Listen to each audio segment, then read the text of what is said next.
Hey everyone, it's Ryan Dabrowski here with your Tech Tuesday tip.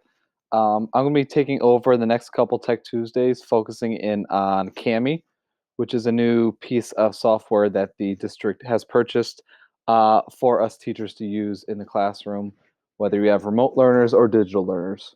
So the district has purchased the pro version of Kami for grades 3 through 12, which has a bunch of extra features as opposed to the basic plan. In addition, it also integrates with Google Classroom. And then K2 teachers can still use Kami, the basic version, which still has a bunch of features that you guys can use in the classroom. So today, what I just want to do is focus in on the basics of Kami and show you the different features. Next week, I'm going to talk about how we could use Kami in assigning assignments through Google Classroom and having students use it to edit PDFs and digital assignments.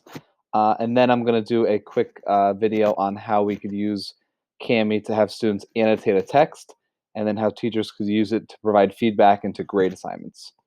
And so just quick note about Kami, their website is actually pretty informational.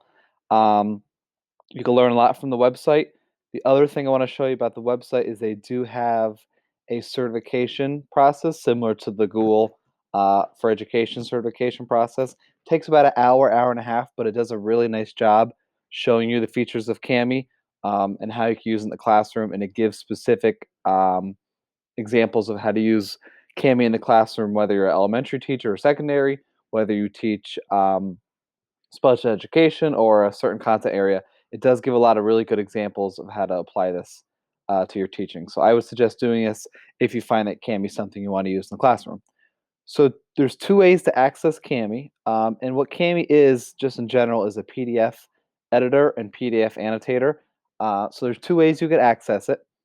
One way is if you go over to your waffle here in the top right hand corner and you scroll, Kami should be an option here because it is an add-on that is automatically installed to all of our Google accounts. So you would find Kami here, so you could click it.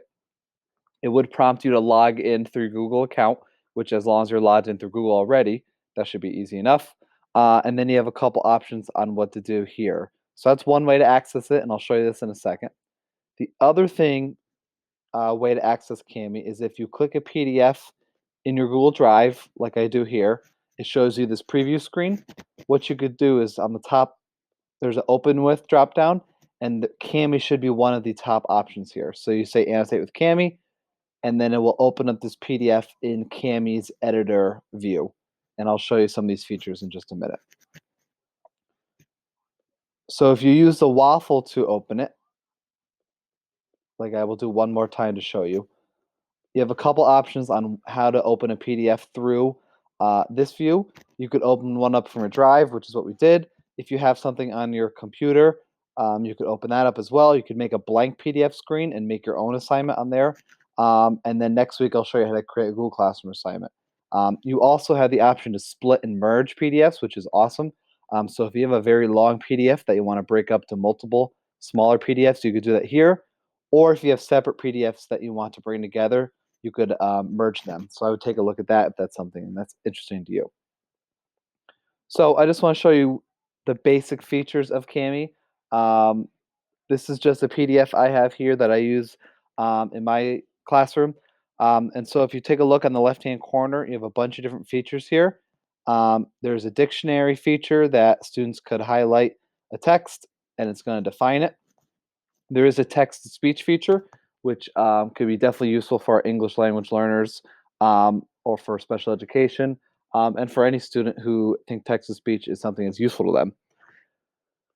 You have the markup, which is basically you could highlight, you could strike through, you could underline. This is just your basic word formatting options. You could comment by highlighting text, and then a comment feature would pop up.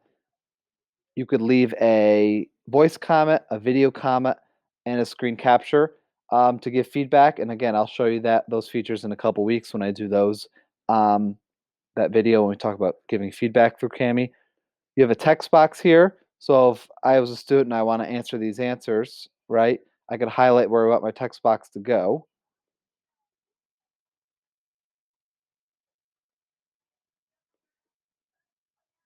like so. Sorry about that. And then you could type in here and you're good to go. You could obviously change the color of the font as well.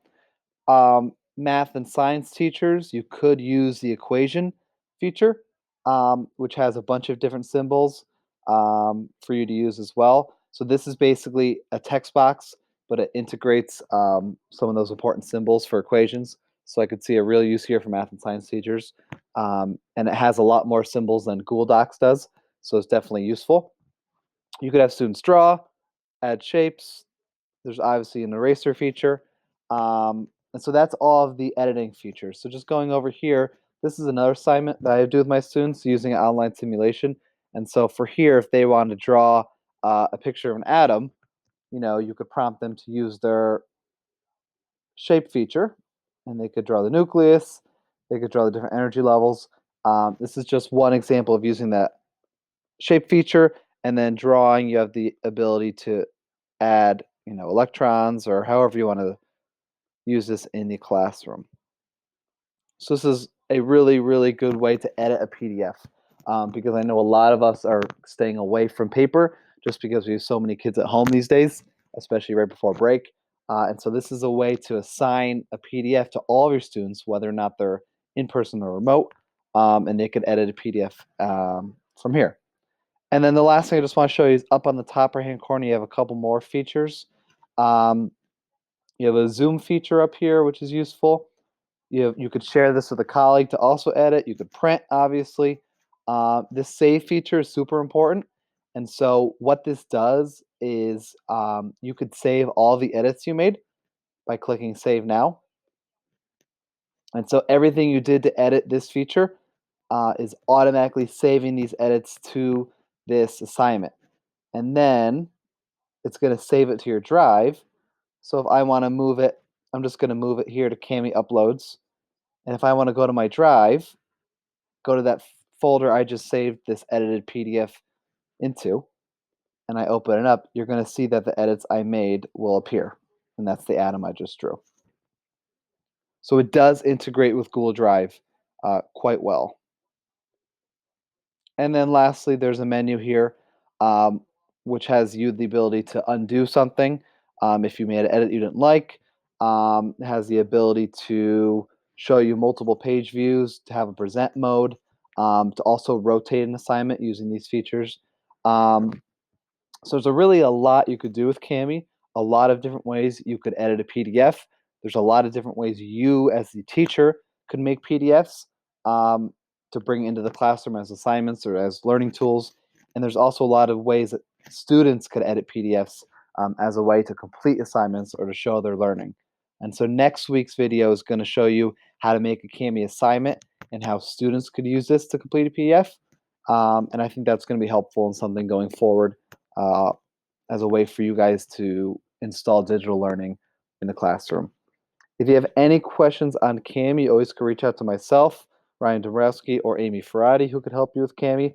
And again, if you want to take a look or have any questions about the Kami certification process, I highly suggest it. It does give you a lot of really good features and good advice on how to use Kami in the classroom.